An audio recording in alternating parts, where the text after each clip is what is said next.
Hello and welcome to Stanley Gilmer's YouTube channel. I've bought quite an extraordinary item here today. It's certainly one of the most important philatelic items that I've ever handled, and it's actually coming up in our October auction. So I'm going to run through the story today of this quite extraordinary cover, and we'll run through what makes it so special, and talk you through the whole story. So this cover was sent in November 1854 from Penang to Mauritius. Now at the time, the Straits Settlements didn't yet have its own stamps, so India stamps were in use. Now the stamps had only arrived from the East India Company in October 1854, and this is sent on the 16th of November 1854. So it's actually the first cover recorded from Penang. And it's the second earliest recorded usage of Indian stamps in the Straits Settlements. And that also explains why, when you look at it, there's actually no cancellations on the stamps. Now, the famous octagonal cancels that we know and that are recorded on Indian stamps used abroad, and especially in the Straits Settlements, didn't actually arrive in 1856, which means that the stamps in this case went uncancelled. And the stamps, this cover actually travelled on a P&O steamer. So at the top left of the cover it says per P&O steamer via Gaul in Ceylon. And actually we managed to track that it was a steamer called the SV Malta, which left Penang 3 days after this cover was received by the post office.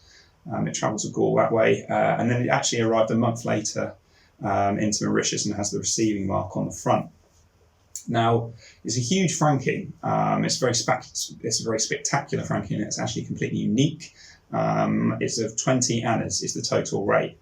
Now, the rates at the time are highly complex, and we haven't finished our research on exactly how it got to this. There's a big clue inside. So the last letter of the cover, the last sentence inside of the letter says we enclosed two letters essentially it says a company in Port Louis having reference to a draft on them of £400. Please hand them on. So you know immediately that this was a tremendously heavy cover, which is why it would have got to such a high franking. So it's at least a double rate. And at the time, steam postage was 8 annas, and then you had to pay the postage to get the cover to the port and from the port to its destination on arrival. So we suspect it's a double rate, which includes 8 annas steam postage plus 2 annas, and then the additional franking is for weight. So it's really one of the most extraordinary covers ever. Now, one of the most important things in auction is provenance, and what makes this cover so special is that it has never before been available to collectors.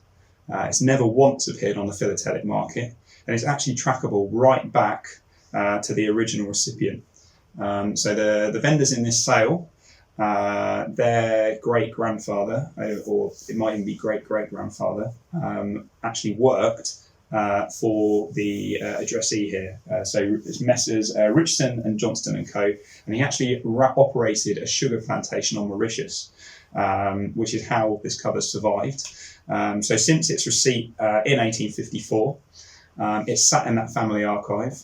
Literally, that family has owned it from the second it arrived.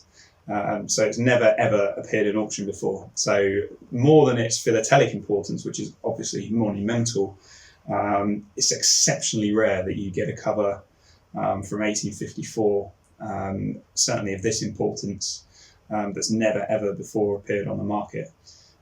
So we're expecting, we don't know what to expect. It's a pretty unique circumstance. It's going under the hammer at Stanley Givens here in London in early October. So keep an eye out. We'll post the links to our auction site in the link below. If there's any questions about it or for additional scans, get in touch with our auction department, and it's well worth looking out for on the day. It's going to be it's a real piece of history, and it's something of it's an honour and a pleasure as a philatelist to be able to handle it. So look forward to seeing you in the sale, and if there's any questions, leave them in the comments.